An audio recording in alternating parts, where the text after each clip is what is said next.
Assalamualaikum warahmatullahi wabarakatuh. Saya Yuli Pratama Ali dari Sistem Informasi. Saya akan menjelaskan rangkuman dari tugas mata kuliah pengembangan sistem informasi. Yang pertama ada materi 9, yaitu dengan judul pengembangan perangkat lunak. Sumber perangkat lunak. Yang pertama ada perangkat lunak komersial atau yang disebut vendor. Pengertian perangkat lunak komersial itu yaitu perangkat lunak komersial adalah perangkat lunak yang dikembangkan oleh kalangan bisnis untuk memperoleh keuntungan dari penggunanya. Lalu kelebihan dari perangkat lunak komersial ini yaitu implementasi cepat, penghematan biaya, dan estimasi biaya dan waktu, dan reliabilitas. Lalu ada kekurangannya juga, yaitu kesesuaian rancangan sistem yang tidak baik, ketergantungan pada vendor, biaya tidak langsung dari kerusakan SDLC. Lalu yang kedua ada perangkat lunak in-house atau custom software. Perangkat lunak in-house ini mengikuti SWDLS atau yang disebut Software Development Life Cycle. Rancangan desain kode kotak, yaitu bagian terstruktur, tabel keputusan, kamus data, diagram WO, diagram JSD, dan sebagainya. Lalu yang kedua ada pengorganisasian proyek pengembangan perangkat lunak. Ini terbagi menjadi 3, yaitu tim pengembang program, tim programmer kepala, dan tim pemrograman bersama.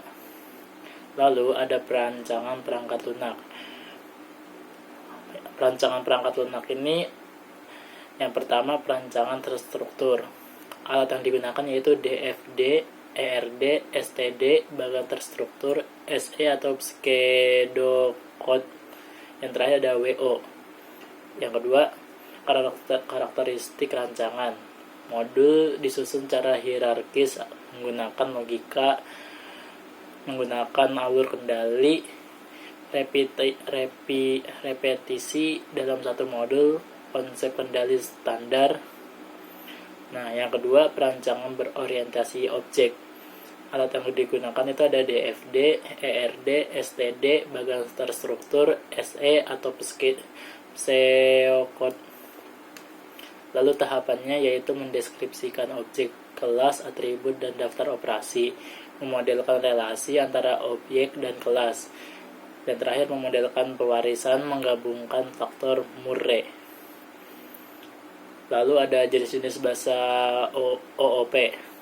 Yang pertama murni, yaitu Smalltalk dan Eiffel. Ada hybrid, yang program yang digunakan yaitu C++, Pascal, dan COBOL. Dan program yang saat ini sedang digunakan yaitu Visual Basic, DLP, VFox Pro, dan lain-lain. Kemudian pengujian perangkat lunak. Metode yang pertama itu white box testing dan black box testing. Arena ujinya yaitu field record file entry data, kendali arus program. Kesalahannya yaitu fatal, crashnya logika, dan hang. Jika serius, output tidak benar dan minor. Contoh tahapan pengujian. Yang pertama ada pengujian modul, kedua pengujian integrasi, lalu pengujian sistem, pengujian pemulihan, pengujian keamanan, pengujian stres. Lalu ada pengujian penerimaan, yaitu pengujian alfa dan pengujian beta, versi beta. Kemudian ada materi 10 dengan judul SDLC. Rencana implementasinya adalah formulasi rinci dan presentasi grafik mengenai cara pencapaian implementasi sistem yang akan dilaksanakan, tergantung pada kompleksitas proyek. Tim implementasi yang terdiri dari profesional sistem yang melarang sistem, para manajer dan beberapa staf, perwakilan vendor, pemakai Premiere, pengkode, dan teknisi. Lalu bagian pokok implementasi. Bagian pokok implementasi yang diperlukan ada 4, yaitu persiapan tempat, pelatihan personil, persiapan atau pembuatan dokumentasi, dan konversi file dan sistem. Lalu mengkonversi sistem baru. Proses pengubahan dari sistem lama ke sistem baru, kompleksitas dalam pengkonversian tergantung pada beberapa faktor AI, yaitu jenis PL, database perangkat, H/W, kendali, jaringan, dan prosedur. Kemudian ada materi 11 dengan judul pemeliharaan perangkat lunak. Jenis-jenis pemeliharaannya itu terbagi menjadi 4, yaitu jenis pemeliharaan korektif, pemeliharaan adaptif, pemeliharaan penyempurnaan, dan terakhir pemeliharaan preventif. Lalu siklus hidup pemeliharaan sistem atau yang disingkat SMLC, yaitu yang pertama memahami permintaan pemeliharaan, yang kedua mentransformasi permintaan pemeliharaan pengubahan, lalu yang ketiga menspesifikasi perubahan, mengembangkan perubahan, menguji perubahan, melatih pengguna dan melakukan tes penerimaan, pengkonversian dan meluncurkan operasi, mengupdate dokumen, dan melakukan pemeriksaan pasca implementasi. Berikutnya ada Mentally. Mentally itu terbagi dalam, yaitu menerapkan SDLC dan SWDLC. Lalu menspesifikasi definisi data standar, menggunakan bahasa pemrograman standar, merancang modul-modul yang terstruktur dengan baik, memperkerjakan modul yang dapat digunakan kembali, mempersiapkan dokumentasi yang jelas, terbaru, dan komprehensif. Lalu menginstal perangkat lunak, dokumentasi, dan soal-soal tes di dalam Central Repository System (CAS) atau CMS. Selanjutnya ada 3 pendekatan untuk menyusun pemeliharaan sistem, yaitu terdiri dari pendekatan pemisah, pendekatan gabungan, dan pendekatan fungsional. Berikutnya ada 5 case tools yang membantu pemeliharaan sistem. Ini tools-toolsnya. Yang pertama ada rekayasa maju atau yang disebut forward engineering. Kedua ya rekayasa mundur atau reverse engineering. Rekayasa ulang, re-engineering, restrukturasi ya, atau yang disebut restructuring, sistem pakar pemeliharaan, maintenance expert system. Lalu ada pengelola pemeliharaan sistem. Mengelola pemeliharaan sistem yaitu menetapkan kegiatan pemeliharaan sistem, mengawali dan merekam kegiatan pemeliharaan sistem tidak terjadwal, menggunakan sistem perangkat lunak helpdesk, mengevaluasi aktivitas pemeliharaan sistem, dan mengoptimalkan program pemeliharaan sistem. Lalu materi 11 ada perancangan sistem secara umum.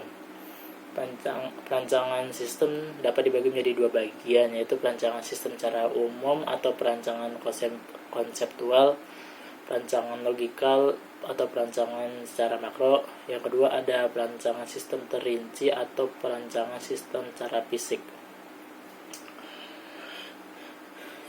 Pengertian perancangan sistem. Perancangan sistem yaitu tahap setelah analisis dari siklus pengembangan sistem, pendefinisian dari kebutuhan fungsional, persiapan untuk rancang bangun implementasi, menggambarkan bagaimana suatu sistem dibentuk, dapat berupa penggambaran, perencanaan, dan pembuatan sketsa atau pengaturan dan dari beberapa elemen yang terpisah ke dalam satu kesatuan yang utuh dan berfungsi. Lalu termasuk menyangkut mengkonfigurasi dari komponen-komponen perangkat lunak dan perangkat keras dari suatu sistem. Yang kedua ada tujuan perancangan sistem. Tujuannya apa aja sih? Yang pertama, untuk memenuhi kebutuhan pada pemakai sistem, untuk memberikan gambaran yang jelas dan rancang bangun yang lengkap kepada pemrogram komputer dan ahli-ahli teknik yang terlibat. Ini lebih condong pada desain sistem yang terinci. Lalu, personil yang terlibat itu ada 4. Yang pertama, spesialis pengendalian, personil penjamin kualitas, spesialis komunikasi data, dan pemakai sistem. 3 kategori desain sistem. Yang pertama, global based system. Untuk mendesain sistem yang berbasis global, membutuhkan pemeriksaan secara seksama dan lengkap atau pengganti dari seluruh komponen desain umum. Yang kedua, group based system, yaitu sistem ini melayani cabang-cabang atau grup user khusus dalam organisasi. Kelompok ini memiliki kebutuhan khusus untuk menyelesaikan pekerjaan dan membuat keputusan yang tepat. Lalu local based system, sistem ini khusus didesain untuk beberapa orang, sering satu atau dua, untuk aplikasi khusus tambahan. User memiliki PC dan ia direncanakan untuk memiliki sistemnya. Lalu ada tahapan perancangan sistem. Yang pertama, perancangan output. Perancangan output atau keluaran merupakan hal yang tidak dapat diabaikan karena laporan atau keluaran yang dihasilkan harus memudahkan bagi setiap unsur manusia yang membutuhkan. Jadi ini ketika di testing itu manusia yang memakai itu bisa atau tidak untuk memakai aplikasinya tersebut. Lalu langkah-langkah perancangan output secara umum. Yang pertama, menentukan kebutuhan output dari sistem yang baru. Output yang akan dirancang dapat ditentukan dari DFD sistem baru yang telah dibuat. Menentukan parameter dari output. Tadi perancangan output, lalu ada perancangan input. Tujuan dari perancangan input adalah untuk mengefektifkan biaya pemasukan data, untuk mencapai keakuratan yang tinggi, untuk menjamin pemasukan data yang dapat diterima dan dimengerti oleh pengguna. Langkah-langkah perancangan input secara umum. Yang pertama ada menentukan kebutuhan input dari sistem yang baru. Input yang akan dirancang dapat ditentukan dari DFD sistem baru yang dibuat. Lalu menentukan parameter dari input. Selanjutnya ada perancangan dialog. Tujuan dari perancangan dialog itu adalah untuk menjaga agar pemasukan data benar, untuk menjawab pertanyaan yang sering diajukan oleh pemakai. Lalu ada dialog aktif dan dialog pasif. Dialog aktif itu pemakai mengajukan pertanyaan atau memasukkan data yang telah digunakan. Dialog pasif itu pada tipe ini pemakai memilih pilihan yang tersedia. Yang perlu diperhatikan dalam perancangan dialog adalah yang pertama harus mudah digunakan. Yang kedua harus dapat membentuk petunjuk, menggambarkan atau sesuai dengan keinginan pemakai, cepat memberi respon, dapat menampilkan pesan kesalahan, dan yang terakhir harus fleksibel. Selanjutnya ada tekanan perancangan. Perancang sistem informasi harus memperhatikan sejumlah tekanan desain atau force design. Yang pertama ada integrasi, yang kedua jalur pemakai sistem user, yang ketiga tekanan persaingan, kualitas dan kegunaan informasi, kebutuhan sistem, kebutuhan pengelola data, faktor-faktor organisasi, kebutuhan biaya efektivitas, faktor manusia, dan kebutuhan-kebutuhan yang lainnya. Selanjutnya ada materi 13 dengan judul perancangan sistem terperinci. Ada perancangan output. Tujuan perancangan output adalah mengubah data menjadi informasi yang berkualitas dan dapat digunakan. Tujuan akhirnya adalah untuk proses pengambilan keputusan.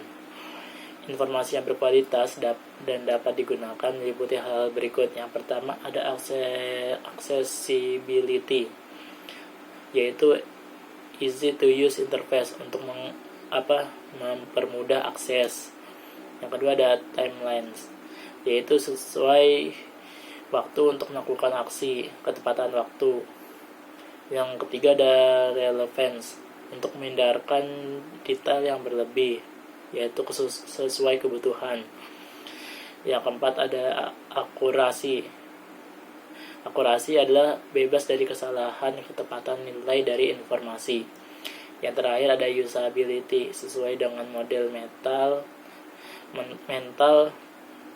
dan tipe kognitif user. Selanjutnya ada perancangan input. Input mengawali dimulainya proses informasi. Input perlu direncanakan untuk mengkonversikan data mentah ke dalam informasi yang berguna. Beberapa kegiatan ini memakai data mentah atau data input. Yang pertama insert into, delete, from, dan update database. Yang kedua, menggabungkan dengan data lain dari database untuk menghasilkan output. Yang ketiga, memasukkan dan proses langsung menjadi output tanpa menggabungkan dengan data lain. Yang keempat, memulai aksi untuk melaksanakan suatu tugas. Yang kelima, yaitu mengadakan dialog dengan sistem.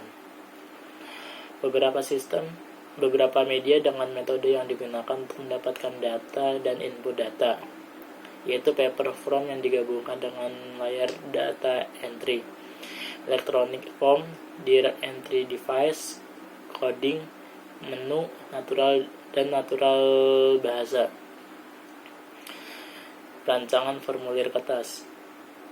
Formulir kertas merupakan membawa data fisik. Kejadian berlangsung, transaksi terjadi, dan aksi diambil.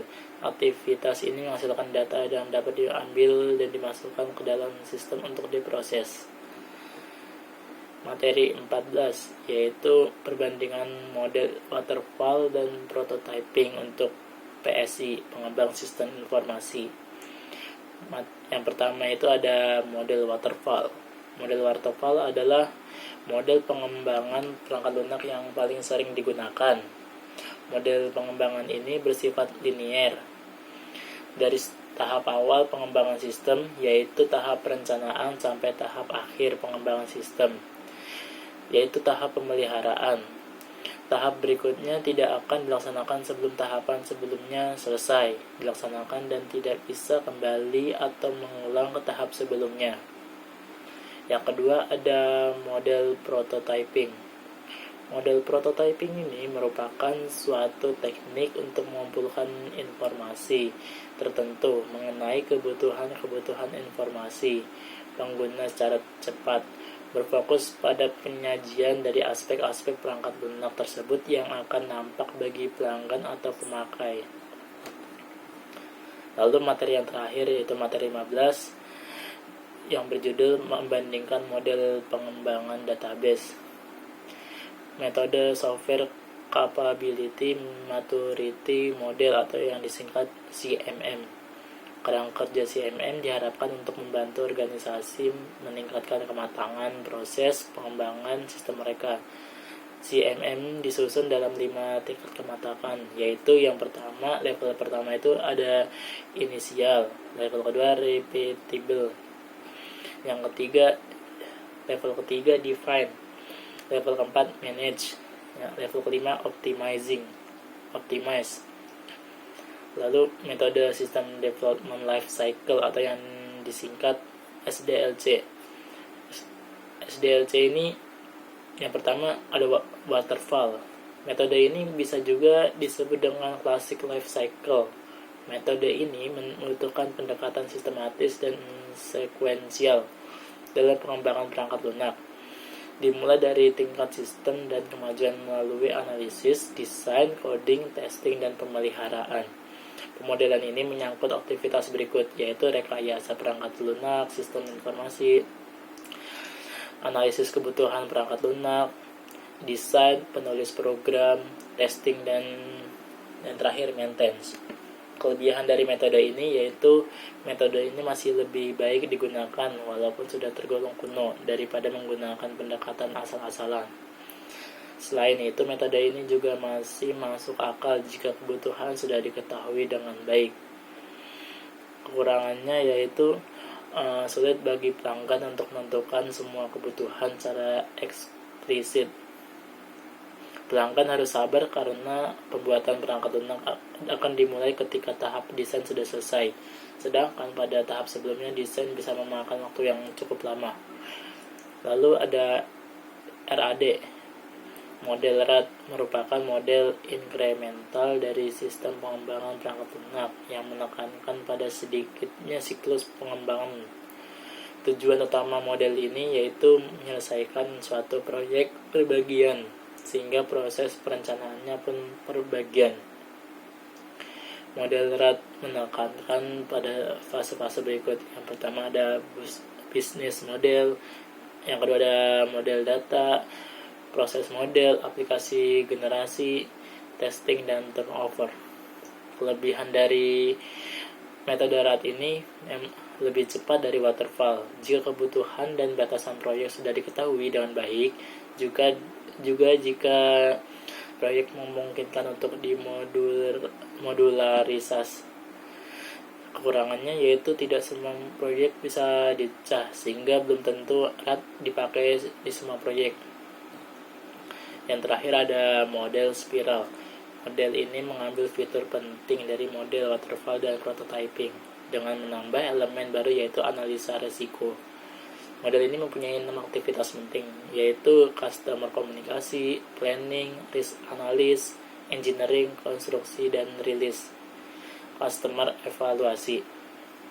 Kelebihannya yaitu model spiral ini pendekatan yang paling realistik untuk sistem skala besar. Metode ini menggunakan pendekatan evolusioner, sehingga pelanggan dan pengembang dapat mengerti dan bereaksi terhadap suatu resiko yang mungkin terjadi. Model ini membutuhkan konsiderasi langsung terhadap resiko teknis, sehingga dapat diharapkan mengurangi terjadinya resiko yang lebih besar. Lalu kekurangannya yaitu memungkinkan agak sulit untuk meyakinkan pelanggan besar bahwa pendekatan evolusioner ini dapat diatur dan tidak memerlukan keahlian tersendiri. Selain itu, jika risiko utama tidak ditemukan, maka masalah bisa muncul kemudian, sehingga membutuhkan kemampuan manajemen dan perkiraan risiko risk assessment yang cukup tinggi. Demikian penjelasan dari saya. Mohon maaf bila ada kesalahan. Wassalamualaikum warahmatullahi wabarakatuh.